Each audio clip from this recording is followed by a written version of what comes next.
तो types of set हम लोग देख रहे थे। 3 टाइप्स हमने ऑलरेडी देख रखे हैं, जिसके अंदर एम्प्टी सेट हमने देखा था, फिर singleton set and finite and infinite set हमने ऑलरेडी देख रखा है। अब जो नेक्स्ट सेट का टाइप आता है दैट इज सबसेट। ठीक है, तो सबसेट क्या होता है, किसको कहा गया है सबसेट्स, देखेंगे।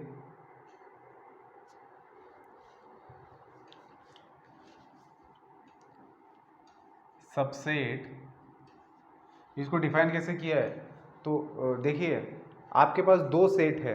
अब कौन सा सेट दूसरे सेट का सबसेट है ये कैसे पता चलेगा। ठीक है, तो कैसे सेट होने चाहिए ये समझ लेते हैं एग्जांपल से।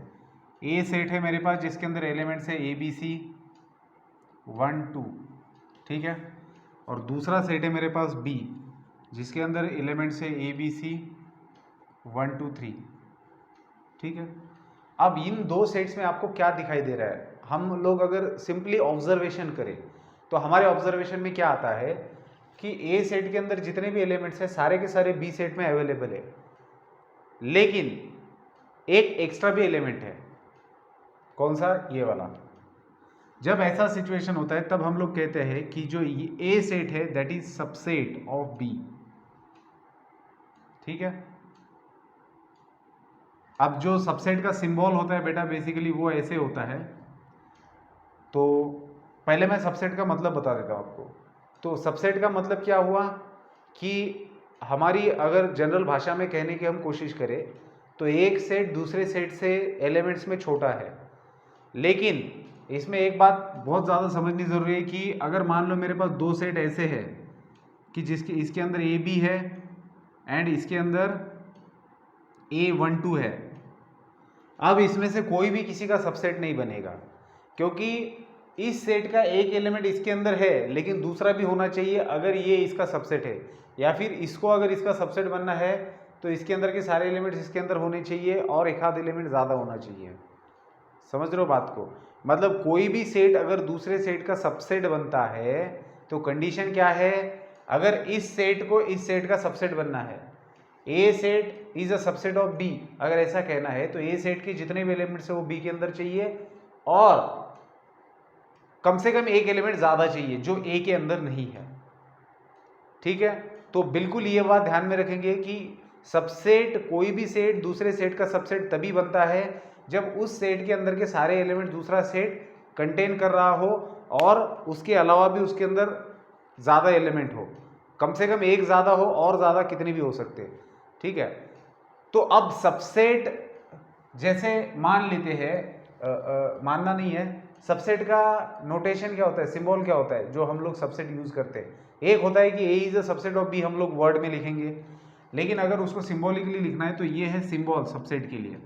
ठीक है, अब यहाँ पर एक चीज़ ध्यान में रखेंगे, ये जो सबसेट का सिंबल है इसमें ये कब यूज़ होता है पता है, जब हमें पता नहीं है कि वो प्रॉपर सेट है, प्रॉपर सबसेट है कैसा है। मतलब होता क्या है देखिए, जब मैं ए इज सबसेट ऑफ बी लिखता हूँ और मुझे और बी के एलिमेंट्स पता नहीं है, सिर्फ मैंने ऐसा लिखा आपके सामने कि ए इज सबसेट ऑफ बी और सिंबल मैंने ये यूज़ किया है, तो ये बेसिकली सिंबल कैसे होता है पता है, ये सिंबल इसके अंदर 2 मीनिंग छिपे होते हैं, या तो ए प्रॉपर सबसेट होगा बी का या फिर ए इक्वल होगा बी के।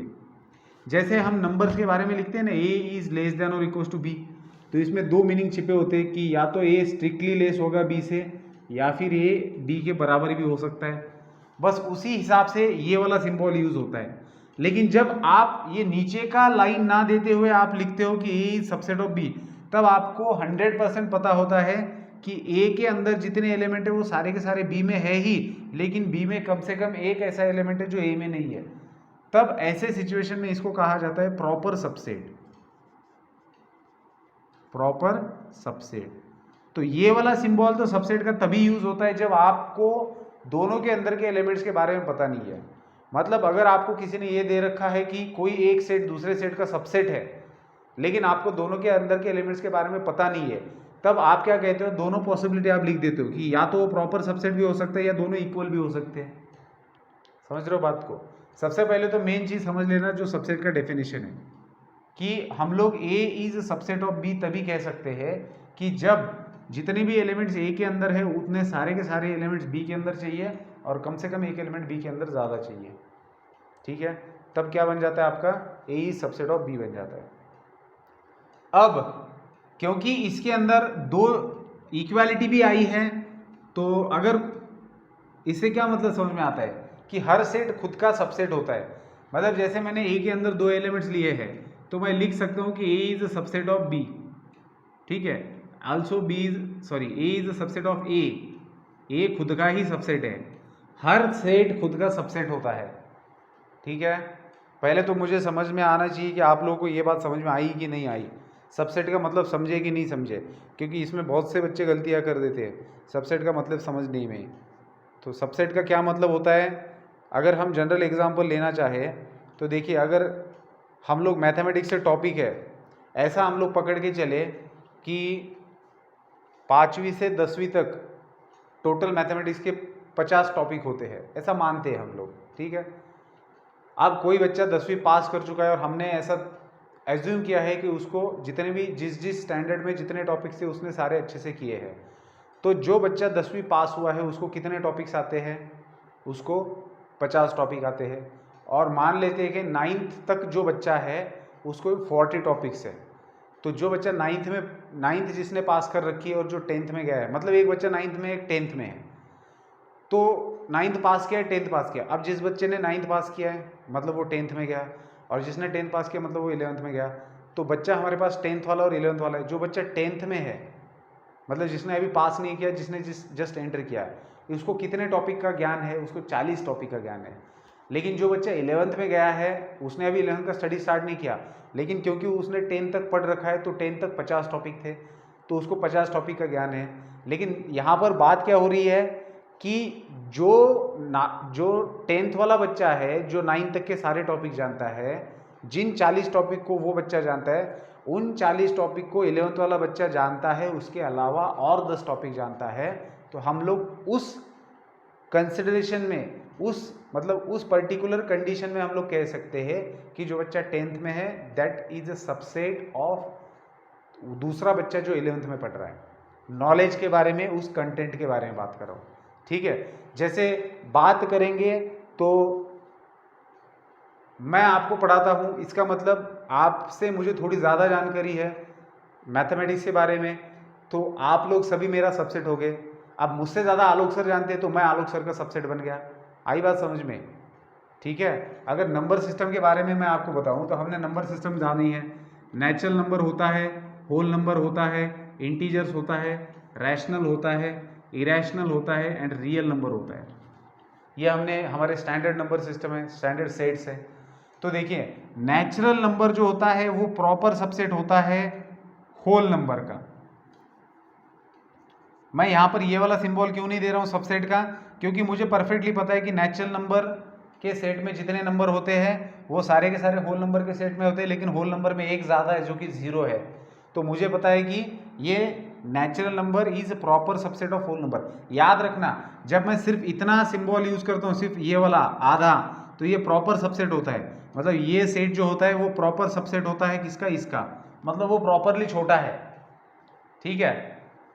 लेकिन अगर और इसी सिचुएशन में इसको कहा जाता है सुपर सेट। इसी सिचुएशन में इस सेट को कहा जाता है इस सेट का सुपर सेट। मतलब देखिए कितनी टर्म्स आ रही है। एक तो आ रहा है सबसेट, जब आपको दोनों सेट के बारे में पता नहीं होता, बस आपको सिर्फ इतना पता है कि एक सेट दूसरे का सबसेट है, तब आप ऐसा लिखते हो, क्योंकि इसमें दोनों पॉसिबिलिटी आ सकती है, या तो प्रॉपर सबसेट वाली या इक्वालिटी वाली। जब आपको चीज़ पता नहीं होती, इसका मतलब ये होता है, ये समझ लीजिए, ये जो बॉक्स के अंदर लिखा है A is subset of B, जब मैं ऐसे बोलता हूँ और मुझे पता नहीं है और B सेट क्या है, तो इससे क्या मतलब निकलते हैं, या तो A प्रॉपर सबसेट हो सकता है B का, या फिर A इक्वल हो सकता है B के। प्रॉपर सबसेट का मतलब क्या, इस तरीके से ये एग्जांपल देखिए कि A के सारे एलिमेंट्स B के अंदर मौजूद है, लेकिन कम से कम एक एलिमेंट ऐसा है जो ज़्यादा है, तो इस सिचुएशन में ये प्रॉपरली छोटा हो गया B से, ठीक है। सो this is the proper subset. लेकिन इसी सिचुएशन में क्या होता है, जब कोई किसी का प्रॉपर सबसेट होता है तो ये जिसका प्रॉपर सबसेट है वो खुद को सुपर सेट मानने लगता है। आई बात समझ में? तो सबसेट की संकल्पना में ही प्रॉपर सबसेट और सुपर सेट छिपा हुआ है, क्योंकि इसके पास ज़्यादा एलिमेंट है। इसके पास जितने हैं वो तो है ही इसके पास, लेकिन इसके अलावा ज़्यादा है, तो ये खुद को क्या बोलेगा, मैं सुपर सेट हूँ, और ये क्या बोलेगा कि भाई मैं तेरा प्रॉपर सबसेट हूँ। आई बात समझ में? तो ये प्रॉपर सबसेट है, तो ये सुपर सेट है। किसी भी कॉन्टेक्ट में आप ले लो, अगर मैं बोलता हूँ कि T is subset of U, तो चाहे ऐसा हो चाहे ऐसा हो, ठीक है, दोनों केस में क्या हो जाता है, अगर मैं कह रहा हूं कि T is a subset of U, तो ये तो बन गया सबसेट। अब ये सबसेट है इसका। अब ये बात अलग है कि जब सेट्स के बारे में पता करेंगे, एलिमेंट्स के बारे में, तो या तो ये प्रॉपर सबसेट बन सकता है या इसके इक्वल भी हो सकता है, लेकिन ये जो है ये सुपर सेट बना रहेगा, ठीक है। अब अगर दोनों इक्वल हो जाते तो फिर तो क्या ही कहना किसी के सुपर सेट के बारे में, दोनों इक्वल हो गए, तो दोनों इक्वल है तो कौन किसका सुपर सेट बनेगा, कोई किसका नहीं बनेगा, दोनों एक दूसरे में बराबर रहेंगे।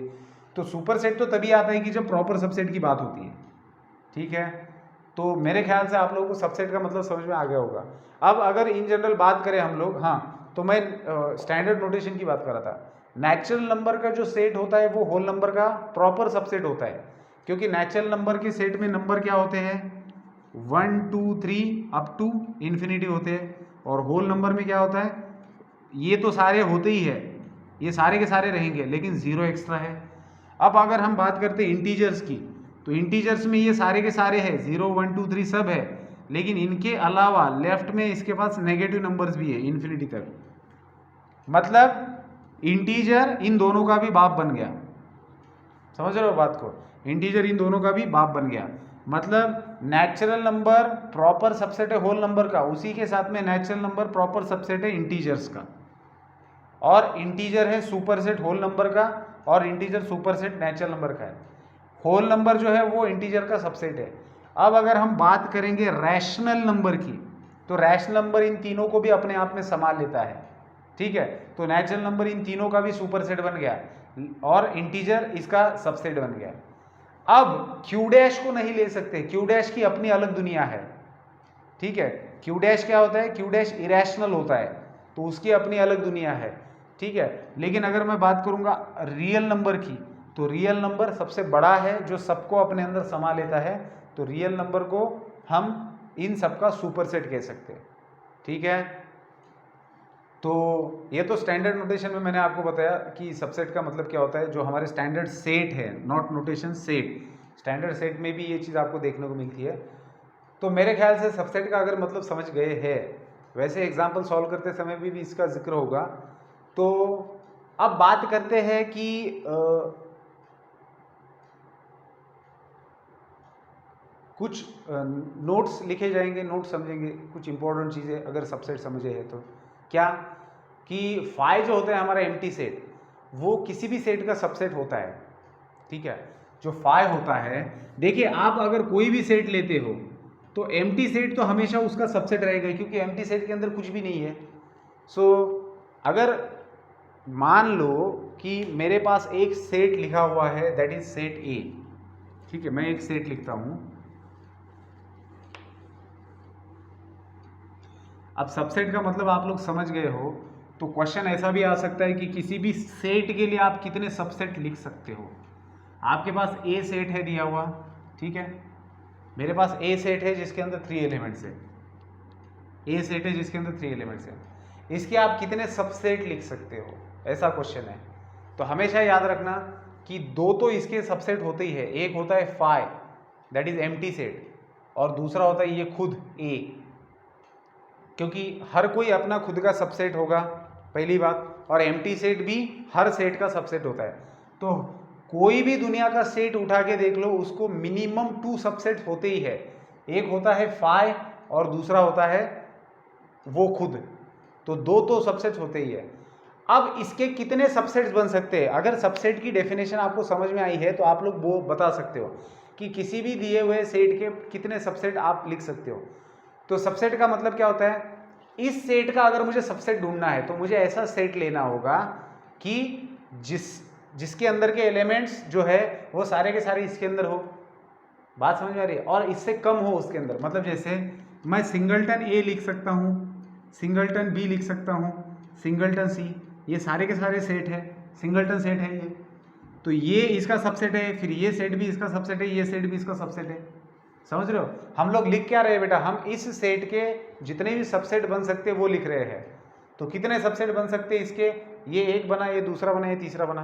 अब हम लोग डबल टर्न लिख सकते हैं, that is A comma B, फिर हम लोग लिखेंगे बी कॉमा सी, फिर हम लोग लिख सकते हैं ए कॉमा सी। तो क्या ये सेट इसका सबसेट है? बिल्कुल है।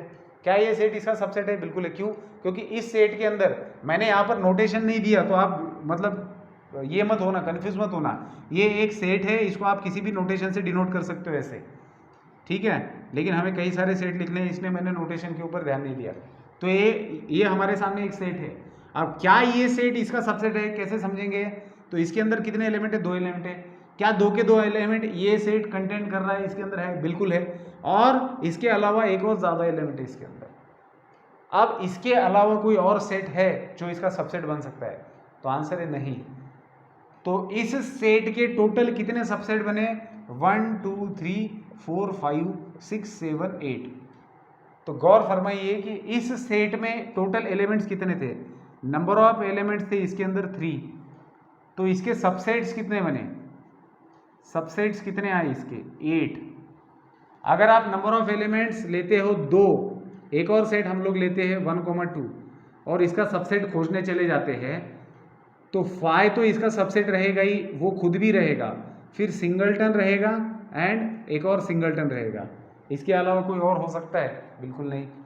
मतलब जब आपके पास आपके सेट के अंदर 2 एलिमेंट्स होते हैं तो उसके सबसेट्स कितने आ रहे हैं? 4 सबसेट्स आ रहे हैं। ऐसे ही आप अगर 4 एलिमेंट्स लेते हो किसी सेट में, अगर आप 4 एलिमेंट्स लेते हो तो उसके अगर आप सबसेट्स लिखने जाएंगे तो आपको 16 सबसेट्स मिलेंगे। तो जनरल फॉर्मूला बनता है, कोई भी सेट अगर आपको दिया हुआ है, ठीक है, और number of elements in that set अगर n है, जैसे यहां पर 3 एलिमेंट्स है, वहां पर 2 है, वैसे n एलिमेंट्स है, ऐसे लिखता हूं मैं। If in any set there are n numbers, then total subsets of that set are 2n। कैसे पता चलेगा कि किसी भी सेट को कितने सबसेट्स होते हैं? देखिए ए सेट के अंदर एलिमेंट कितने? 1 2 3। तो इसके कितने सबसेट होंगे कैसे पता चलेगा? तो 2 3 लिखना है। ये 2 हमेशा रहेगा, बस बदलता कौन जाएगा? ये। और ये क्या है? आप जिस सेट के सबसेट ढूंढ रहे हो उसके अंदर कितने एलिमेंट्स है, ये है। इसके अंदर 3 एलिमेंट्स है, तो 2 3 मतलब 8 इसके टोटल सबसेट्स बनेंगे। इस सेट के टोटल सबसेट कितने आएंगे? 8। इस सेट के अंदर कितने एलिमेंट्स है? 2 एलिमेंट्स है। तो इस सेट के अगर आपको टोटल सबसेट ढूंढने हैं तो क्या करेंगे आप? 2 लिखेंगे। ये 2 फिक्स है। ये क्या दर्शाता है? Number of elements in this set. तो 2 4। अगर आपके सेट के अंदर 4 एलिमेंट्स है तो उसके टोटल सबसेट्स कितने होंगे? 2 4। अगर आपके सेट के अंदर 5 एलिमेंट्स है तो उसके टोटल सबसेट्स कितने होंगे? 2 5। उसी तरीके से आपके सेट के अंदर अगर n एलिमेंट्स है तो उसके टोटल सबसेट कितने हैं? 2n। आई बात समझ में? तो this is the general formula to find the total number of subsets of given set.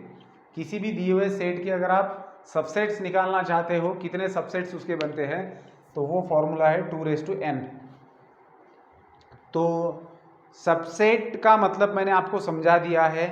आप अभी एग्जाम्पल लेके खुद भी देख सकते हो। देखो सबसेट में चीज़ क्या इंपॉर्टेंट होती है उसका मतलब समझना, कि क्या कंडीशन होती है कि जब हम लोग प्रॉपर सबसेट कहते हैं, सुपरसेट कहते हैं, ठीक है ना, और सबसेट कहते हैं, तो ये सिंबल आपके समझ में आना चाहिए कि जब मैं ये सिंबल की बात करता हूँ तो इसके अंदर प्रॉपर सबसेट भी होता है और इक्वालिटी वाली भी बात होती है, 2 सेट इक्वल भी हो सकते हैं, ठीक है। अब क्या क्या देखा हमने? सबसेट देखा, फिर देखा हमने proper subset and super set के बारे में। अब बात करते हैं पावर सेट की, ठीक है। इसको हटा देता हूं मैं। पावर सेट किसको कहा जाता है?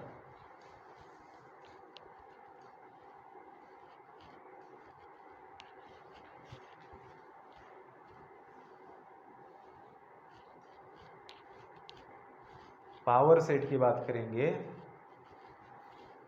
POWER पावर, ठीक है।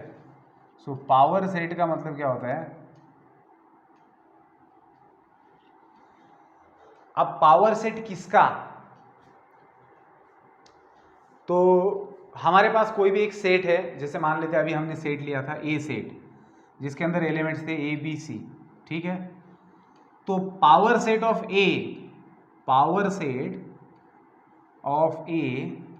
इज डिनोटेड बाय, इसको कैसे डिनोट करेंगे? Is denoted by capital P of A, notation पढ़ेंगे कैसे? Power of A, power set of ए।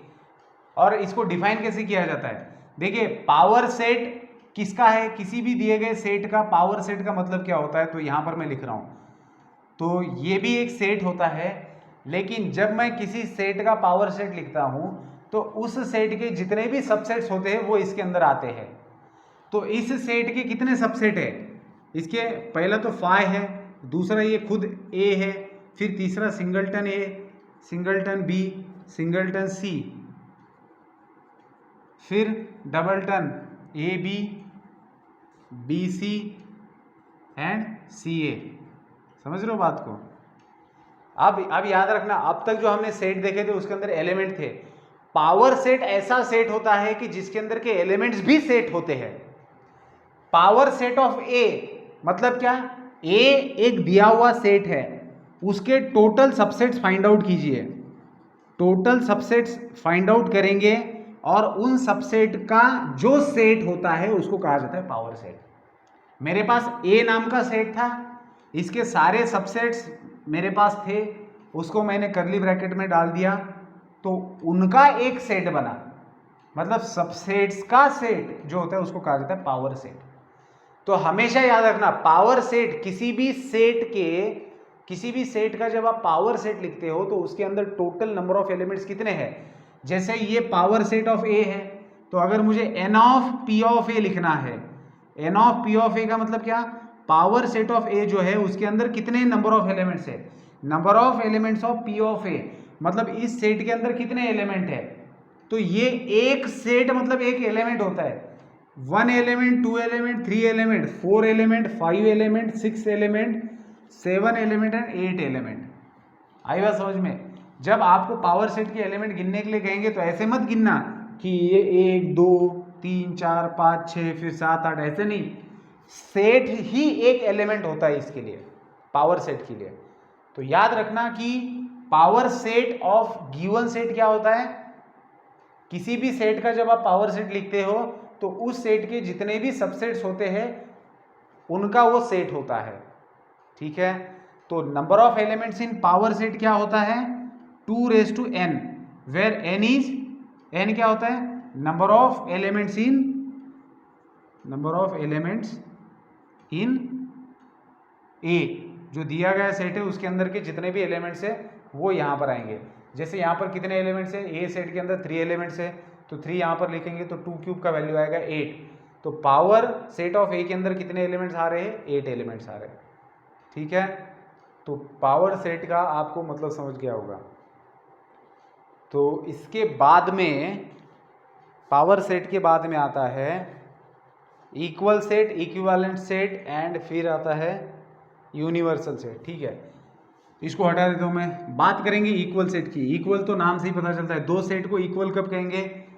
जब नंबर्स एज इट इज रहेंगे, दोनों में भी सेम रहेंगे तो उसको इक्वल सेट कहा जाएगा। मतलब जैसे ए सेट यहाँ पर लिखा है तो इसका इक्वल सेट दूसरा सेट होगा जिसके अंदर भी यही एलिमेंट्स रहेंगे और इतने ही एलिमेंट्स रहेंगे, इतने ही एलिमेंट्स और वही एलिमेंट्स, उसको कहा जाता है इक्वल सेट। लेकिन इक्विवेलेंट सेट में क्या होता है? ए सेट है और ये बी सेट है, तो A and B are equivalent set, ठीक है। तो इक्विवेलेंट सेट में होता क्या है? सिर्फ number of elements in given set is equal to number of elements in other set. A set के अंदर कितने एलिमेंट्स है? 3, और बी सेट के अंदर भी कितने एलिमेंट्स है? 3। जब ऐसा होता है तब इसको कहा जाता है A and B are equivalent set. A and B are equivalent set, ठीक है। और A is equal to B कब कहा जाता है? A is equal to B कब कहा जाता है? जब numbers elements as it is आते हैं, इसके अंदर जो एलिमेंट्स है वही अगर इसके अंदर है तो फिर वो क्या बन गए? ये। मतलब इक्वालिटी के अंदर इसके अंदर जितने एलिमेंट है उतने इसके अंदर चाहिए एंड वही चाहिए, ठीक है। लेकिन इक्विवेलेंट में क्या चाहिए, सिर्फ नंबर ऑफ एलिमेंट्स अगर सेम होते हैं दोनों सेट में तो भी उनको इक्विवेलेंट कहा जाता है। तो अगर दो सेट इक्वल नहीं है तो आप A is not equal to B लिख सकते हो। उसी प्रकार से अगर कोई सेट किसी का सबसेट नहीं है तो आप A is not subset of B ऐसे भी लिख सकते हो। सबसेट के साइन के ऊपर अगर तिरछी लाइन खींच दे तो इसको पढ़ेंगे A is not subset of B, ठीक है। अच्छा, इक्वालिटी को आप एक और तरीके से सबसेट का यूज करके भी डिफाइन कर सकते हो।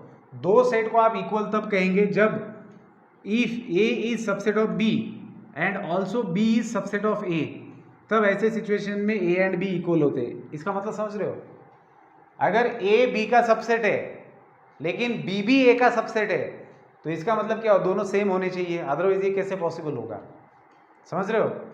क्योंकि सबसेट का डेफिनेशन क्या है, अगर मैं कहता हूं कि ए बी का सबसेट है इसका मतलब ए के अंदर जितने एलिमेंट है सारे के सारे बी में चाहिए, और अगर मान लो बी में और भी ज्यादा एलिमेंट है, इसके अलावा कुछ और एलिमेंट है, तो ये तो कंडीशन पॉसिबल ही नहीं होगी। अगर मुझे ये दोनों कंडीशन एक साथ पॉसिबल होनी चाहिए तो सेट दोनों सेट ऐसे ही होने चाहिए। अगर मान लो मैं यहाँ पर एक एलिमेंट बढ़ा देता हूँ तो ए इज सबसेट ऑफ बी तो बन जाएगा, लेकिन फिर बी ए का सबसेट बनेगा क्या, बिल्कुल भी नहीं बनेगा, क्योंकि बी को अगर ए का सबसेट बनना है तो बी के अंदर जितने एलिमेंट है सारे के सारे ए के अंदर चाहिए। तो अगर ये दोनों कंडीशन एक साथ सेटिस्फाई होनी चाहिए, अगर होती है तो इसका मतलब वो दोनों भी सेट सेम है, इक्वल सेट है वो। तो इक्वल सेट को आप सबसेट का यूज करके भी डिफाइन कर सकते हो, ठीक है। तो ये हुआ definition equal and equivalent sets का। तो इक्विवेलेंट सेट में तो सिर्फ नंबर ऑफ एलिमेंट सेम होते हैं और इक्वल सेट में मात्र दोनों भी सेट बिल्कुल सेम होते हैं, इक्वल होते हैं, नंबर ऑफ एलिमेंट्स भी और वही एलिमेंट्स रिपीट भी होते हैं, ठीक है। तो ये था इक्वल एंड इक्विवेलेंट सेट के बारे में। अब सबसे लास्ट आता है दैट इज यूनिवर्सल सेट। तो ये बहुत इंपॉर्टेंट कंसेप्ट है बेटा यूनिवर्सल सेट का, इसको अच्छे से समझना है। देखिए नाम से ही पता चलता है यूनिवर्सल। यूनिवर्सल सेट का जो डेफिनेशन है वो रिलेटिव कॉन्सेप्ट है, it is a relative concept. क्यों रिलेटिव, यूनिवर्सल सेट कोई स्पेसिफिक सेट नहीं होता, ये रिलेटिव है कि आप जो डिस्कशन कर रहे हो, जितने भी सेट्स हैं आपके पास डिस्कशन में, तो उन सेट से रिलेटेड कोई भी आप यूनिवर्सल सेट ले सकते हो।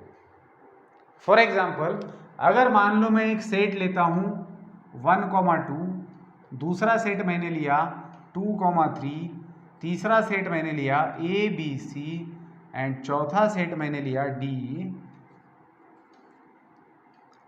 4 5 डी, ठीक है। अब ये 4 सेट है मेरे पास डिस्कशन में, मेरा जो कंसिडरेशन है उसके अंदर मेरे पास 4 सेट है। तो इन 4 सेट से रिलेटेड अगर मुझे यूनिवर्सल सेट लिखना है तो यूनिवर्सल सेट मतलब सबका बाप होता है, इन शॉर्ट अगर कहना चाहे तो, ठीक है। जैसे यूनिवर्सल सेट सबको अपने अंदर समा लेता है, ठीक है।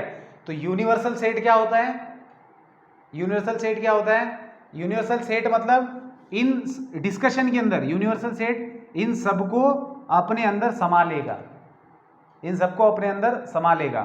तो अगर मैं यूनिवर्सल सेट की बात कर रहा हूं तो देखिए जब मैं यूनिवर्सल सेट लिखूंगा तो ये सारे के सारे इसके प्रॉपर सबसेट बनने चाहिए, समझ रहे हो।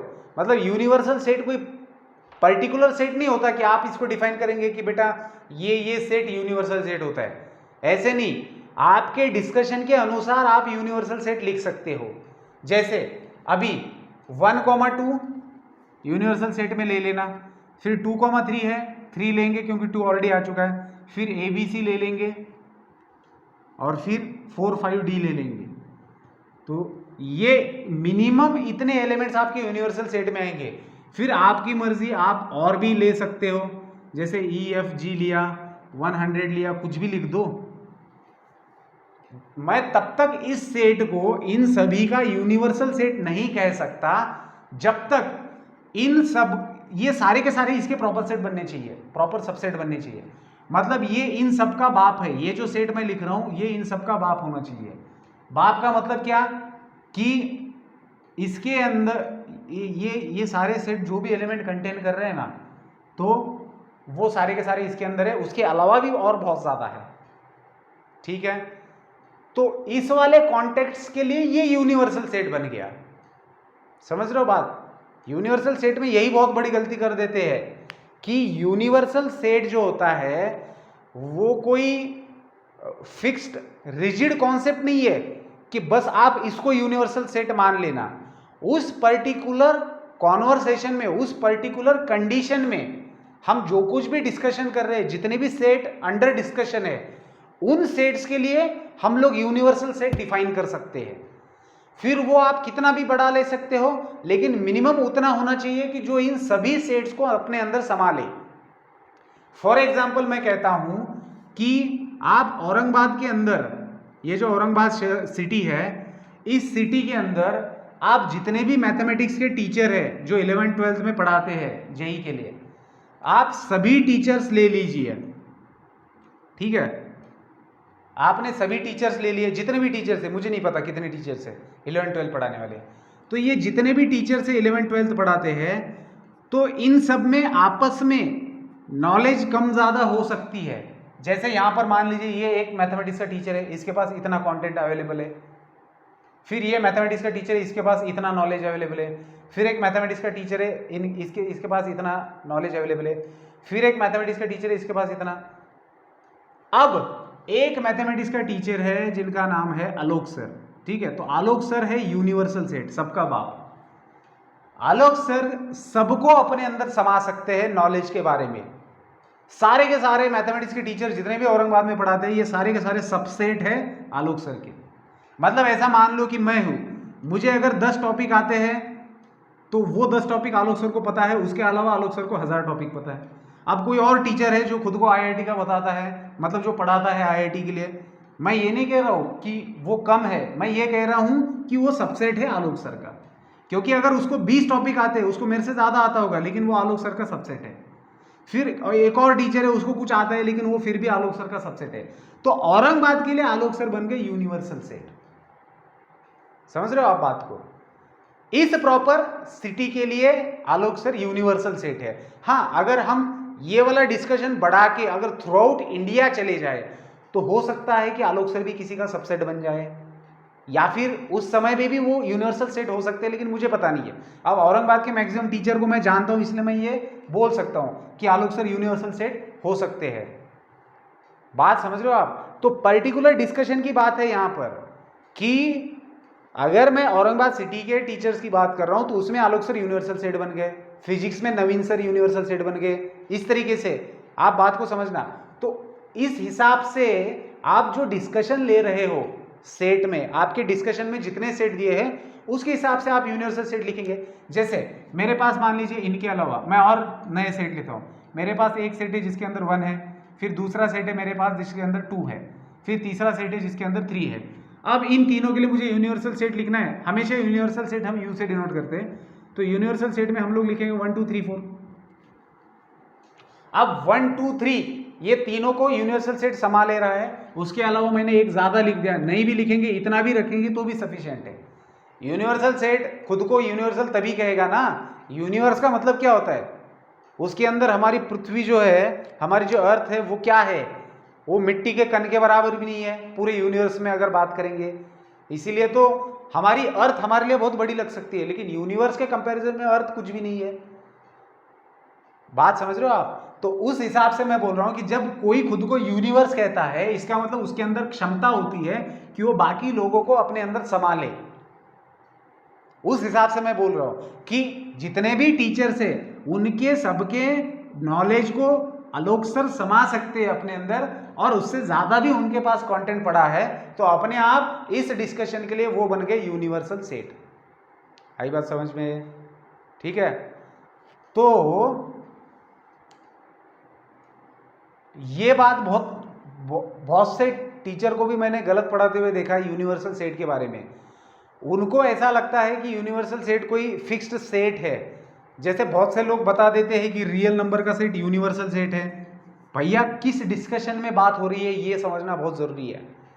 रियल नंबर का सेट आप यूनिवर्सल सेट कह सकते हो अगर आपके डिस्कशन में नेचुरल नंबर का सेट आ रहा हो, इंटीजर्स आ रहा हो, रैशनल आ रहा हो, इरेशनल आ रहा हो।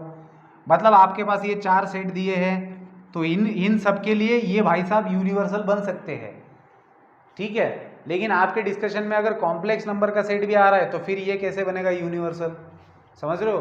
तो यूनिवर्सल सेट का जो कॉन्सेप्ट है वो बिल्कुल ही रिलेटिव कॉन्सेप्ट है, इसको आप फिक्स्ड मत समझ लेना कि कोई पर्टिकुलर सेट कभी यूनिवर्सल सेट नहीं होता, उस पर्टिकुलर डिस्कशन के लिए उसको यूनिवर्सल सेट घोषित किया जा सकता है। आई बात समझ में।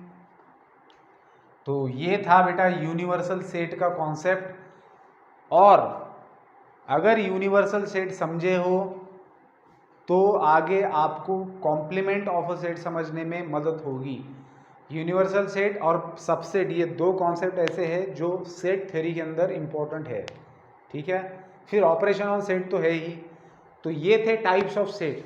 तो टाइप ऑफ सेट में हमने 10 टाइप देखे, जिसके अंदर मेन जो मैं फोकस करना चाहूँगा, जो आप लोगों को सोचने का काम है, वो है सबसेट एंड वो है सबसेट के बारे में एंड यूनिवर्सल सेट के बारे में, ठीक है। इन दोनों के बारे में आपको अच्छे से सोचना है। अब क्या, हाँ, अब ऑपरेशंस ऑन सेट हम लोग स्टार्ट करते हैं, ठीक है। ये तो हो गया सबसेट्स के बारे में। अब मैं ऑपरेशंस पढ़ा देता हूँ आपको, फिर उसके बाद में हम एग्जांपल देख सकते हैं, ठीक है। तो चलिए पढ़ेंगे ऑपरेशंस ऑन सेट। हाँ, तो इसको हटा देता हूँ मैं। ऑपरेशंस ऑन सेट में मतलब क्या, दो या दो से ज़्यादा सेट दिए हैं तो उनके ऊपर ऑपरेशन कैसे किए जाते हैं। जैसे हम लोग नंबर्स का देखो, सेट थ्योरी क्या है, जैसे आप लोग बचपन में नंबर्स पढ़ लिए थे ना शुरुआत में, नेचुरल नंबर, काउंटिंग नंबर्स आपने शुरुआत में जैसे स्कूल में पढ़ रखा 1 2 3 4 वगैरह। तो काउंटिंग नंबर पढ़ने के बाद में आपको क्या किया जाता है, आपको एडिशन सब्ट्रैक्शन सिखाया जाता है ना। तो उसी तरीके से जो सेट है, हमने सेट का इंट्रोडक्शन देख लिया, तो आप सेट्स का आपस में ऑपरेशन होगा, मतलब दो सेट का, दो या दो से ज़्यादा सेट का यूनियन मतलब क्या, उनका इंटरसेक्शन मतलब क्या, सब्ट्रैक्शन मतलब क्या होता है, डिसजॉइंट सेट मतलब क्या होता है, कॉम्प्लीमेंट ऑफ अ सेट क्या होता है, ये सारी चीज़ें हमें पढ़नी है। तो सबसे पहले हमारे सामने आता है यूनियन ऑफ सेट्स का, क्या स्पेलिंग, UNI, यूनियन, अरे अरे अरे यूनियन की स्पेलिंग भूल गया मैं, UNION होती है ना, हाँ UNION, union of sets. Sets का यूनियन मतलब क्या, यूनियन वर्ड से ही पता चल जाता है। यूनियन का मतलब क्या होता है, इकट्ठा करना, एक साथ सबको लाना, यूनियन का यही मतलब होता है ना। तो किसका यूनियन करना है, सेट्स का यूनियन। तो कैसे किया जाता है, देखिए पहले तो दो सेट की बात करते हैं। मेरे पास एक सेट है जिसके अंदर एलिमेंट है ABC, दूसरा सेट है जिसके B सेट है जिसके अंदर एलिमेंट है 1 2। तो A यूनियन B अगर मुझे लिखना है तो this will B denoted by A union B, ठीक है। तो ये यूनियन का सिंबल क्या होता है, ये होता है यूनियन का सिंबल। तो अगर दो सेट का आपको यूनियन दिखाना है तो A यूनियन B इस तरीके से सिंबॉलिकली रिप्रेजेंट किया जाएगा, और पढ़ेंगे इसको A यूनियन B। अब आप A यूनियन B लिखिए या फिर B यूनियन A लिखिए, इससे कोई फर्क नहीं पड़ता, ठीक है। तो A यूनियन B हो या फिर B यूनियन A हो, तो इसका मतलब क्या होता है, इसका मतलब होता है कि दोनों के अंदर के एलिमेंट्स को एक ही सेट के अंदर लिखना है, दोनों को इकट्ठा करना है। तो A B C 1 2, तो ये हो गया A यूनियन B। आई बात समझ में।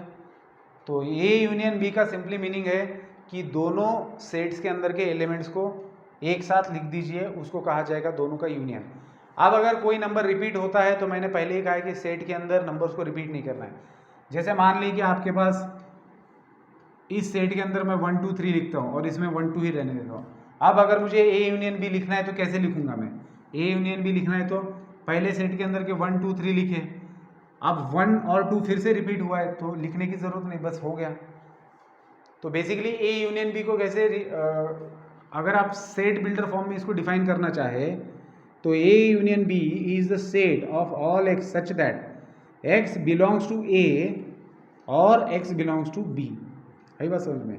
या तो x A का मेंबर होता है या फिर x B का मेंबर होता है, और है यहाँ पर, मतलब समझ रहे हो। A यूनियन B ऐसे सारे xओं का सेट है कि वो x या तो A में से है या फिर B में से है, दोनों में से किसी ना किसी एक में से तो होगा ही ना, ठीक है। तो सेट बिल्डर फॉर्म में इसका ये डेफिनेशन है, और बात बिल्कुल सिंपल है यूनियन की, कि लाइट चली गई,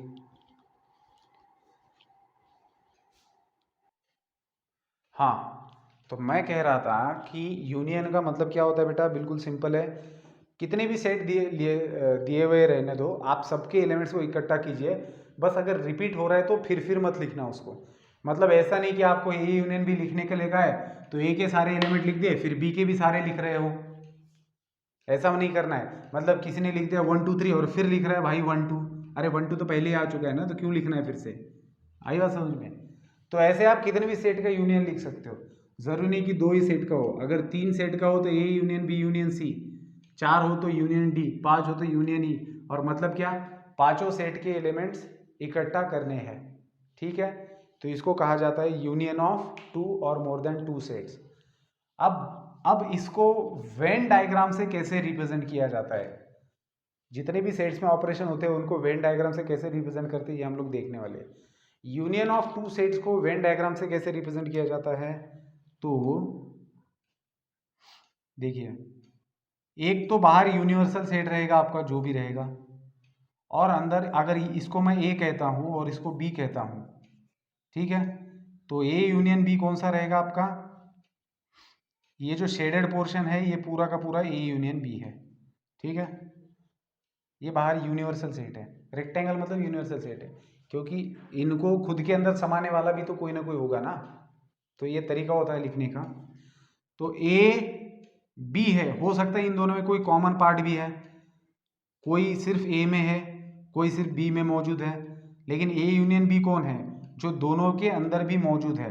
तो शेडेड रीजन जो होता है दैट इज, शेडेड रीजन जो है that is A union B.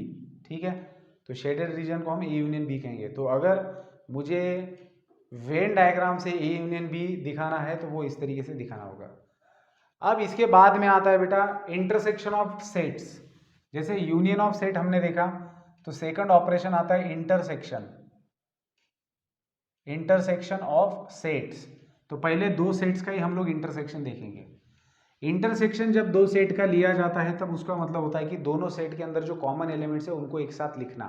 ठीक है, जैसे ए एंड बी है मेरे पास, तो अगर मैं ए इंटरसेक्शन बी लिखना चाहता हूं तो symbolically this will be represented by क्या कह सकते हो, इन्वर्टेड यू। हमारा जो यू होता है ना अंग्रेजी लेटर, उसको इन्वर्ट करना है। जो सीधा यू होता है वो यूनियन के लिए यूज होता है, और आप अगर इसको इन्वर्टेड फॉर्म में लिखेंगे तो ये हो गया इंटरसेक्शन के लिए नोटेशन। तो ए इंटरसेक्शन बी पढ़ेंगे कैसे, A intersection B, and A intersection B लिखो या फिर बी इंटरसेक्शन ए लिखो, दोनों सेम ही होता है। मतलब ए का बी के साथ इंटरसेक्शन ले लो या फिर बी का ए के साथ में, सेट तो वही मिलेगा। अब ए इंटरसेक्शन बी, इस सेट के अंदर, इस सेट के अंदर एलिमेंट्स कौन से आएंगे, तो जो दोनों सेट में कॉमन है। तो इन 2 सेट में कॉमन कौन कौन है, 1 दोनों सेट में है, 2 दोनों सेट में है, तो 1, 2 बन गया element A intersection B and B intersection A का। तो इंटरसेक्शन के बारे में बहुत ही सिंपल बात है जो आपको ध्यान में रखनी है कि 2 सेट का इंटरसेक्शन मतलब दोनों सेट के अंदर जो कॉमन एलिमेंट्स होते हैं वो होते हैं। ठीक है, तो A intersection B and B intersection A का मतलब क्या, कि उन दोनों के अंदर जो कॉमन सेट है। अगर मैं इसको सेट बिल्डर फॉर्म में रिप्रेजेंट करना चाहूं तो A intersection B is the set of all X such that X belongs to A, और यहां पर आएगा एंड का मतलब क्या, ए इंटरसेक्शन बी इस सेट के अंदर ऐसे एलिमेंट्स है जो दोनों सेट में मौजूद होने चाहिए, तभी तो कॉमन निकलेंगे ना, समझ लो। यूनियन के अंदर हम लोग और लिखते थे, दोनों का फर्क समझना। यूनियन में हम लोगों ने और लिखा था और यहां पर इंटरसेक्शन में हम लोग एंड लिख रहे हैं।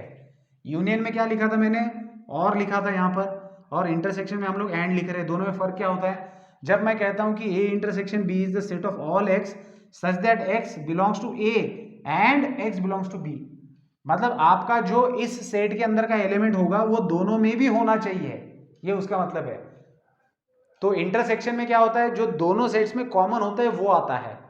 ठीक है, तो उसको कहा जाता है इंटरसेक्शन ऑफ 2 सेट। तो सेट बिल्डर फॉर्म में आप इसको ऐसे रिप्रेजेंट करेंगे। बात आती है वेन डायग्राम की, तो वेन डायग्राम में आप कैसे बताएंगे, ये आपका यूनिवर्सल सेट है वो जो दोनों सेट को, अब ए इंटरसेक्शन बी का मतलब क्या, अगर ये ए सेट है और ये बी सेट है तो जो दोनों में कॉमन पार्ट है इसको कहा जाएगा A intersection B. So this will be the A intersection B. आई बात समझ में। तो फिर से लाइट आ गई है। तो क्या समझे हम लोग, ए इंटरसेक्शन बी का मतलब कि दो सेट में जो कॉमन होता है उसको कहा जाता है ए इंटरसेक्शन बी। ठीक है, तो यूनियन और इंटरसेक्शन में ज़्यादा दिक्कत थी नहीं, है ना। तो ये इन दोनों के बारे में था, A intersection B and B intersection, sorry. अब ऐसा आप कितने भी सेट में ले सकते हो, ठीक है। अब A intersection B, intersection C, ठीक है ना, इंटरसेक्शन डी, तो इसका मतलब क्या, जो चारों के अंदर सिमिलर एलिमेंट्स है वही आएंगे। अब कई बार ऐसे होता है कि दो सेट्स के अंदर कोई भी कॉमन नहीं आता, तो ऐसे सिचुएशन, जैसे मान लो कि मैंने ए सेट लिया है 1 2 3 और बी लिया है ए बी सी। अब अगर मुझे ए इंटरसेक्शन बी लिखना है तो क्या दिख रहा है आपको, दोनों के अंदर ऐसा कौन सा एलिमेंट है जो कॉमन है, कोई भी नहीं है। तो ऐसे सिचुएशन में आपका जो इंटरसेक्शन ऑफ टू सेट्स रहेगा वो एम्प्टी सेट रहेगा।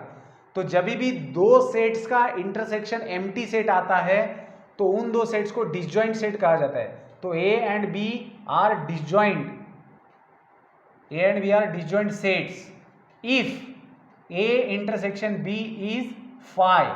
क्या लिखा है मैंने, ए एंड बी मतलब कोई भी दो सेट्स, दो या दो से ज्यादा सेट्स डिसजॉइंट सेट्स होते हैं, उनको हम लोग डिसजॉइंट कहते हैं, अगर उन दोनों के अंदर कोई भी कॉमन नहीं है। A and B both are disjoint set if both of the sets have no common element, उनके अंदर कोई भी कॉमन एलिमेंट नहीं है तो उनको डिसजॉइंट सेट। तो अगर कोई सेट डिसजॉइंट है तो उसका फिर वेन डायग्राम कैसे बनेगा, दोनों को सेपरेट दिखाना पड़ेगा। ये आपका यूनिवर्सल सेट है और ये आपका ए है और ये आपका बी है। अब दोनों में कोई कॉमन नहीं है इसलिए दोनों आपस में अलग अलग है। आई बात समझ में। तो ये बात बिल्कुल क्लियर रखना कि डिसजॉइंट वाला वर्ड आता है कि दो सेट को डिसजॉइंट सेट कब कहा जाता है, जब उन दोनों के अंदर कोई भी कॉमन एलिमेंट नहीं होता, मतलब उनका इंटरसेक्शन क्या आता है, फाई आता है। अगर उनका इंटरसेक्शन फाई आता है तो उनको कहा जाता है डिसजॉइंट सेट। ठीक है, तो ये तो हो गया बेटा यूनियन एंड इंटरसेक्शन के बारे में, एंड डिसजॉइंट सेट भी मैंने आपको बता दिया है। अब बात करते हैं इनकी प्रॉपर्टीज की। जैसे नंबर्स की प्रॉपर्टीज हम लोगों ने देखी थी, नंबर्स होते हैं ना हमारे नेचुरल नंबर्स वगैरह, उनकी कौन सी प्रॉपर्टीज आप लोगों ने देखी है, distributive property, commutative property, associativity वगैरह वगैरह वगैरह, देखा है ना, ये नहीं देखा डिस्ट्रीब्यूटिव वगैरह नहीं, चलिए दिखाता हूँ मैं आपको। तो properties of union and intersection, पहली प्रॉपर्टी आती है कि अगर आप ए यूनियन बी लिख रहे हो तो आप उसको बी यूनियन ए लिख सकते हो। सेम फॉर इंटरसेक्शन, अगर मैं ए इंटरसेक्शन बी लिख रहा हूं तो मैं उसको बी इंटरसेक्शन ए भी लिख सकता हूं। तो इस प्रॉपर्टी को कहा जाता है कॉम्यूटेटिव, कॉम्यूटेटिव। ठीक है, तो ये एडिशन और मल्टीप्लिकेशन में होल्ड होती है। जैसे आपने 2 इंटू 3 लिखा तो this is equal to 3 into 2, लेकिन ये सब्ट्रैक्शन में नहीं होता फॉलो। सब्ट्रैक्शन में होता है कैसे, नहीं होता, तो सब्ट्रैक्शन इज नॉट कॉम्यूटेटिव कहा जाता है, लेकिन multiplication and addition are commutative, तो ये कॉम्यूटेटिव है। फिर बात आती है एसोसिएटिव प्रॉपर्टी की, that is A union B union C है आपके पास, so this is equal to A union B union सी।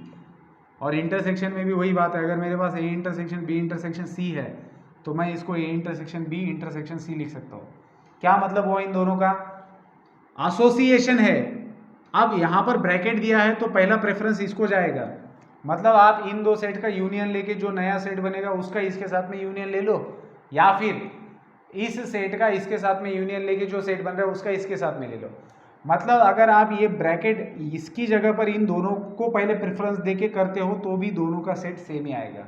ये तो बिल्कुल क्लियर है, क्योंकि यूनियन में करना क्या होता है, आपको तीनों का इकट्ठा एलिमेंट लिखना होता है। तो क्या फर्क पड़ता है, पहले इन दोनों का यूनियन लिया फिर आने वाले सेट का इसके साथ में लिया, या फिर पहले इन दोनों का लिया फिर आने वाले सेट का इसके साथ में लिया। वही बात इंटरसेक्शन में ही है। तो इसको कहा जाता है एसोसिएशन, एसोसिएटिव लॉ कहा जाता है इसको। ठीक है, एसोसिएटिव लॉ। तो ये तो बड़े मतलब क्लियर। अब डिस्ट्रीब्यूशन की बात करते हैं। देखिए जैसे आप लोगों ने मल्टीप्लिकेशन का डिस्ट्रीब्यूशन देखा है एडिशन एंड सब्ट्रैक्शन की ओर। जैसे मान लो मैंने ये लिखा है, इसको मैं ऐसे लिखता हूँ तो आपको ज़्यादा समझेगा। यहाँ पर मल्टीप्लिकेशन इज डिस्ट्रीब्यूटिव और एडिशन, तो क्या होता है, ए इंटू बी आप लिखते हो प्लस ए इंटू सी आप लिखते हो, तो मल्टीप्लिकेशन जो है एडिशन के ऊपर डिस्ट्रीब्यूट हो रहा है। तो उसी तरीके से आप अब हमारा यहाँ पर एडिशन मतलब यूनियन एंड इंटरसेक्शन दोनों एक दूसरे के ऊपर डिस्ट्रीब्यूटिव होते हैं। जैसे मान लो A union B intersection C है। अब इसमें और इसमें कंफ्यूज मत होना, एसोसिएटिव लॉ और डिस्ट्रीब्यूटिव प्रॉपर्टी अलग है। एसोसिएटिव में बाहर और ब्रैकेट के अंदर दोनों जगह एक ही ऑपरेशन है, यहाँ पर दोनों जगह यूनियन है, यहाँ पर दोनों जगह इंटरसेक्शन है। लेकिन डिस्ट्रीब्यूशन में एक जगह यूनियन होता है, दूसरी जगह इंटरसेक्शन होता है। अगर बाहर यूनियन है तो अंदर इंटरसेक्शन है, बाहर इंटरसेक्शन है तो अंदर यूनियन है। तो डिस्ट्रीब्यूशन में क्या होता है, ए यूनियन बी लिखेंगे, मतलब आपका यूनियन डिस्ट्रीब्यूट हो रहा है इंटरसेक्शन के ऊपर। ए यूनियन बी लिखा आपने, इंटरसेक्शन ए यूनियन सी। आई बात समझ में? फिर बाहर अगर इंटरसेक्शन होता है और अंदर अगर यूनियन लेते हैं तो इंटरसेक्शन इज ऑल्सो डिस्ट्रीब्यूटिव और union, that is A intersection B आप लिख सकते हो यूनियन ए इंटरसेक्शन सी। आई बात समझ में क्या किया मैंने? इस इंटरसेक्शन का यूनियन के ऊपर डिस्ट्रीब्यूशन हो रहा है तो ए इंटरसेक्शन बी एक ब्रैकेट में आएगा, फिर यूनियन ए इंटरसेक्शन सी।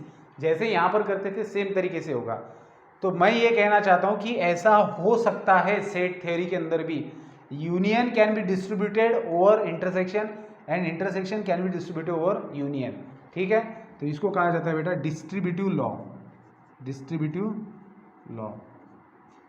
अब क्योंकि हमने इसको आप लिखना है तो लिख सकते हो, ठीक है। अब क्योंकि हम लोगों ने सबसेट देखा है, ठीक है, तो ये जो लॉज है इतने कोई खास नहीं है, मतलब ये ट्रिवियल समझता हूँ मैं इसको।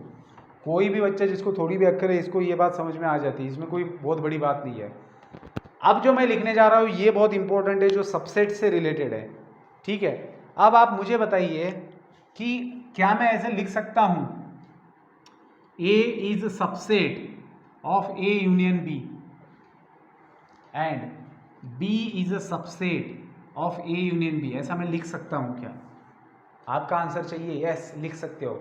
आप खुद वेरीफाई करके देख सकते हो, कोई भी छोटा मोटा सेट लेके। देखिए आपने A ले लिया ABC और B ले लिया 1 2।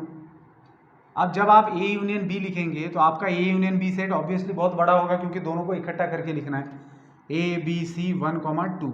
आई बात समझ में?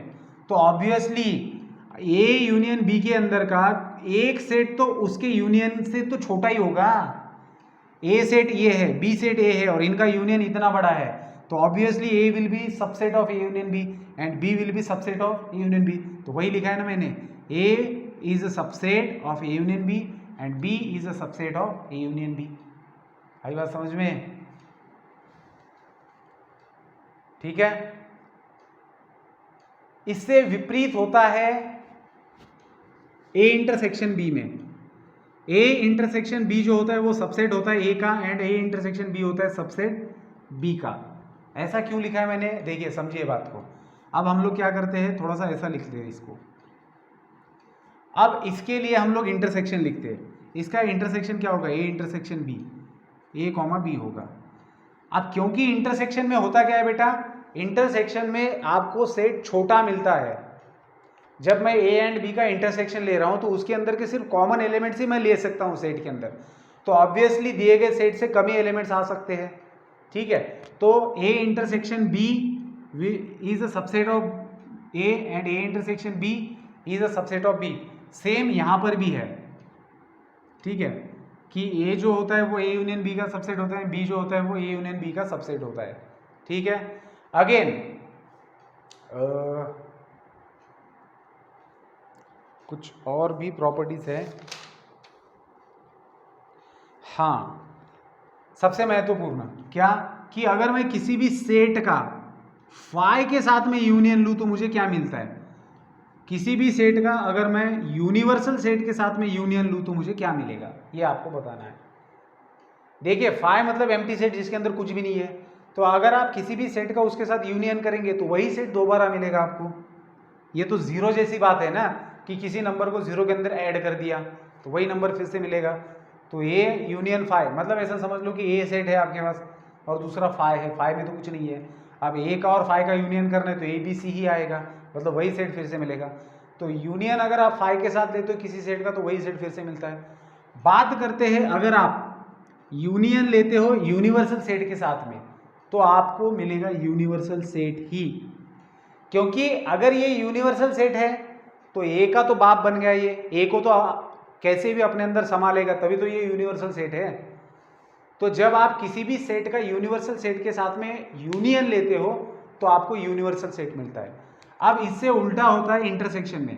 अगर मैं किसी भी सेट का फाई के साथ में इंटरसेक्शन लेता हूं तो मुझे फाई ही मिलता है, क्योंकि दोनों में से कॉमन एलिमेंट ढूंढने हैं। अब देखिए ए के अंदर कुछ एलिमेंट है, मान लेते ए बी, और दूसरा सेट है फाई जो कि एम्प्टी है, तो दोनों में कॉमन क्या है? तो हम दोनों में कॉमन कुछ भी नहीं है, मतलब एम्प्टी सेट। आई बात समझ में? दोनों में कॉमन है क्या? कुछ भी नहीं। इसके अंदर तो कुछ भी नहीं है, इसके अंदर ए बी है, तो कॉमन कुछ भी नहीं, मतलब एम्प्टी सेट हो गया।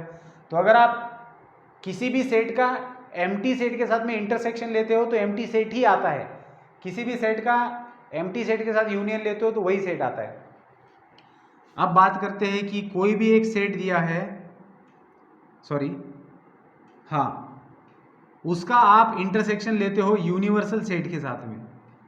अब क्योंकि यूनिवर्सल सेट ऐसा सेट होता है जो ए को पूरा का पूरा समा जाता है अपने अंदर, तो अगर दोनों के अंदर का कॉमन पार्ट निकालना है तो ए पूरा का पूरा कॉमन निकलेगा इसके अंदर। जैसे मान लो मेरे पास एक सेट है ए और मैंने यूनिवर्सल सेट लिखना है, तो मैंने बस ये लिख दिया, ABCD लिख दिया। अब ए के लिए तो ये यूनिवर्सल सेट बन गया। तो अगर मुझे ए इंटरसेक्शन यू लिखना है, ए का यूनिवर्सल सेट के साथ में इंटरसेक्शन लिखना है, तो इन दोनों के अंदर जो कॉमन एलिमेंट है वो आएंगे। अब ए पूरा का पूरा इसके अंदर है, मतलब ए B, C तीनों भी आएंगे, मतलब क्या होगा ए। तो ये चीज़ हमेशा याद रखना कि एम्प्टी सेट और यूनिवर्सल सेट के साथ में जब आप किसी भी सेट का यूनियन लेते हो तो क्या होता है, and empty set and universal set के साथ में आप किसी भी सेट का इंटरसेक्शन लेते हो तो नतीजा क्या आता है। ठीक है, तो इसके अलावा ठीक है, these are properties of union and intersection. ये यूनियन एंड इंटरसेक्शन की प्रॉपर्टीज है। अब बात करते हैं हम कॉम्प्लीमेंट की, कि कोई भी सेट आपको अगर दिया है तो उस सेट का कॉम्प्लीमेंट सेट क्या होता है, इसकी बात करेंगे। ठीक है, complement of a given set क्या होता है, इसकी बात करनी है हमें। तो हमेशा याद रखना, complement of a given set तभी लिखा जा सकता है जब आपके पास यूनिवर्सल सेट मौजूद हो। तो हमेशा complements of a given set लिखने के लिए यूनिवर्सल सेट हमेशा मौजूद होता ही है। उस डिस्कशन में अगर यूनिवर्सल सेट नहीं है तो आप कॉम्प्लीमेंट नहीं लिख सकते। रीज़न आपके सामने देखिए, मेरे पास एक सेट है ए जिसके अंदर एलिमेंट मैंने लिया ABC, दूसरा सेट है मेरे पास 1 2 3, तीसरा सेट है मेरे पास 1 2 AB, और मैंने यूनिवर्सल सेट लिखा है ABC 1 2 3। ठीक है, इस डिस्कशन में ABC मेरे पास 3 सेट है और इन तीनों का बाप है यूनिवर्सल सेट। अगर यूनिवर्सल सेट मैं नहीं लिखता हूं तो मैं इन तीनों के कॉम्प्लीमेंट नहीं लिख सकता। सबसे पहले कॉम्प्लीमेंट को कैसे डिफाइन किया जाता है, तो ए सेट जो है इसका कॉम्प्लीमेंट डिनोट किया जाएगा या तो A' से या फिर ए और इसके सिर के ऊपर स्मॉल c लिखा जाएगा। पढ़ेंगे आप इसको, कॉम्प्लीमेंट ऑफ ए या फिर A'। तो A' या फिर कॉम्प्लीमेंट ऑफ ए क्या होता है, तो A' या फिर कॉम्प्लीमेंट ऑफ ए क्या होता है, तो ए के अंदर जितने भी एलिमेंट्स दिए हैं तो यूनिवर्सल सेट में से उतने एलिमेंट हटाने और बचे वाले जो एलिमेंट्स होते हैं वो कॉम्प्लीमेंट होता है। क्या कहा मैंने, अगर आप ए का कॉम्प्लीमेंट लिखना चाहते हो तो इसको आप सीधा यूनिवर्सल सेट के साथ में देखना ही। इसको ए का कॉम्प्लीमेंट का मतलब क्या होता है, जो यूनिवर्सल सेट में है लेकिन ए में नहीं है, ऐसे एलिमेंट्स आएंगे कॉम्प्लीमेंट में। ठीक है, मतलब क्या, अगर आप ए का कॉम्प्लीमेंट लिखना चाहते हो तो ए के अंदर कौन है, ABC, तो यूनिवर्सल सेट के ABC छोड़ के जो बचे हुए हैं वो आएंगे उसके कॉम्प्लीमेंट में। तो हमेशा याद रखना, किसी भी सेट का जब आप कॉम्प्लीमेंट लिखते हो तो इन दोनों का यूनियन यूनिवर्सल सेट आना चाहिए। ठीक है, ए सेट था मेरे पास, उसका मैंने कॉम्प्लीमेंट लिखा AC, तो इन दोनों का यूनियन अगर यूनिवर्सल सेट नहीं आता है तो आपका कॉम्प्लीमेंट गलत है, समझना। क्योंकि किसी भी सेट का कॉम्प्लीमेंट सेट मतलब वो एलिमेंट्स होते हैं जो यूनिवर्सल सेट में है लेकिन उस दिए हुए सेट में नहीं। जैसे बी का अगर मुझे कॉम्प्लीमेंट लिखना है, बी डैश या फिर कहो बी सी, इसका अगर मुझे कॉम्प्लीमेंट लिखना है तो इसके अंदर क्या है 1 2 3 है, तो 1 2 3 को छोड़ के जो यूनिवर्सल सेट में बचे हुए हैं वो आएंगे कॉम्प्लीमेंट में, that is A B C. C का कॉम्प्लीमेंट आपको लिखना है सी डैश, तो यूनिवर्सल सेट में इनको छोड़ के जो बचते हैं वो आएंगे सी डैश में। 1 2 एंड ए बी को छोड़ के कौन बचा है, सी कॉमा 3, ये दोनों ही बचे हैं, समझ रहे हो। तो ये सी डैश क्या बन गया बेटा, कॉम्प्लीमेंट ऑफ सी। तो हमेशा याद रखना कोई भी सेट एंड उसका कॉम्प्लीमेंट हमेशा यूनिवर्सल सेट को जन्म देता है, मतलब यूनिवर्सल सेट बनना ही चाहिए, सी एंड उसके कॉम्प्लीमेंट का जो यूनियन है वो यूनिवर्सल सेट बनेगा। और दूसरी चीज, आपका जो सेट है उसका जो कॉम्प्लीमेंट होता है उन दोनों का इंटरसेक्शन जो होता है वो फाई होता है, उन दोनों में कोई भी कॉमन नहीं होता। हमेशा देखना किसी भी सेट और उसके कॉम्प्लीमेंट में कुछ भी आपको कॉमन नहीं दिखेगा। आपके सामने 3 सेट्स है, उनके कॉम्प्लीमेंट्स लिखे हुए, क्या उनके अंदर कोई कॉमन एलिमेंट दिख रहा है, बिल्कुल नहीं दिखेगा, क्योंकि कॉम्प्लीमेंट का डेफिनेशन ही वही है, तो बिल्कुल भी कॉमन नहीं है, तो उनके इंटरसेक्शन क्या आते हैं, फाई आते हैं। तो हमेशा याद रखेंगे कोई भी सेट और उसका complement are always disjoint sets, any set and its complement are always disjoint sets. Disjoint sets का मतलब मैंने आपको बताया अभी क्या होता है, क्यों डिसजॉइंट सेट्स, क्योंकि उनके अंदर कोई भी कॉमन नहीं होता। अच्छा, कॉम्प्लीमेंट का कॉम्प्लीमेंट अगर लेंगे तो क्या मिलेगा, वही सेट मिलेगा, ए डैश का डैश लेंगे तो वही मिलेगा। देखिए मेरे पास पहले ए था, इसका कॉम्प्लीमेंट लिया, मतलब क्या किया मैंने, ए डैश फाइंड आउट किया। कैसे किया, तो ये जो भी एलिमेंट है यूनिवर्सल सेट में से हटा दिया, बचे हुए एलिमेंट कॉम्प्लीमेंट में लिखे। अब ए डैश भी तो एक सेट है, मुझे इसका फिर से कॉम्प्लीमेंट लेना है, तो मैं क्या करूंगा, फिर से इसको यूनिवर्सल सेट के साथ में कंपेयर करूंगा। इसके अंदर क्या क्या है 1 2 3, तो यूनिवर्सल सेट के अंदर के 1 2 3 हटा दूंगा, जो बचे वो लिखूंगा। तो अगर आप कॉम्प्लीमेंट का कॉम्प्लीमेंट लेते हो तो आपको ओरिजिनल सेट फिर से मिल जाता है। तो ए डैश का डैश अगर आप लिखेंगे तो आपको ओरिजिनल सेट फिर से मिल जाएगा। आई बात समझ में, करके देखना, ठीक है। तो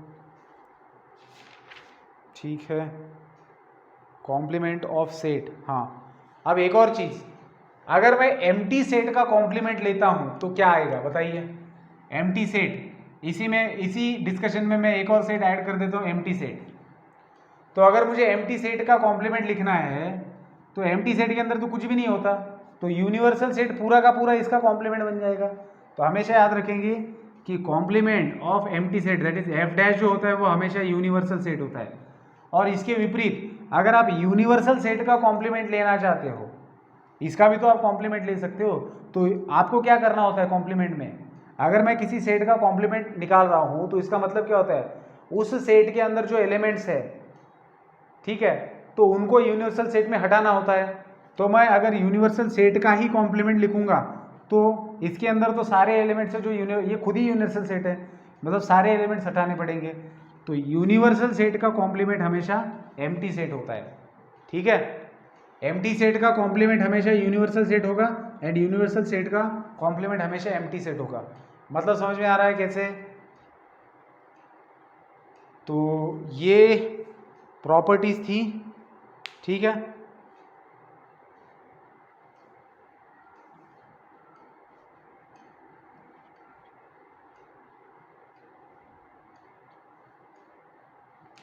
चलिए, तो इतनी सफिशिएंट है प्रॉपर्टीज।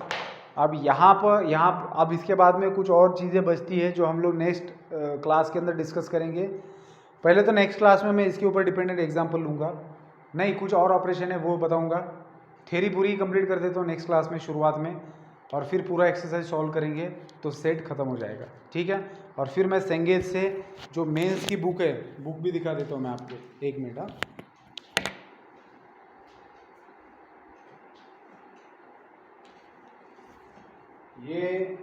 ये नया हुआ बुक है, ठीक है।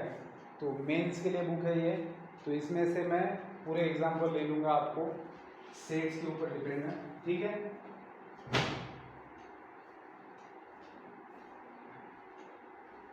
तो फिर मिलते हैं नेक्स्ट क्लास में। नेक्स्ट क्लास में बचा हुआ थोड़ा सा पार्ट है ऑपरेशन का, एक है सब्ट्रैक्शन, और फिर उसके बाद में कार्डिनलिटी के बारे में एक प्रॉपर्टी है, फॉर्मूला है, देखेंगे। और फिर हम लोग एग्जाम्पल सॉल्व करेंगे। एग्जाम्पल में ये सारी चीज़ें और अच्छे से क्लियर हो जाएगी। ठीक है, गुड बाय।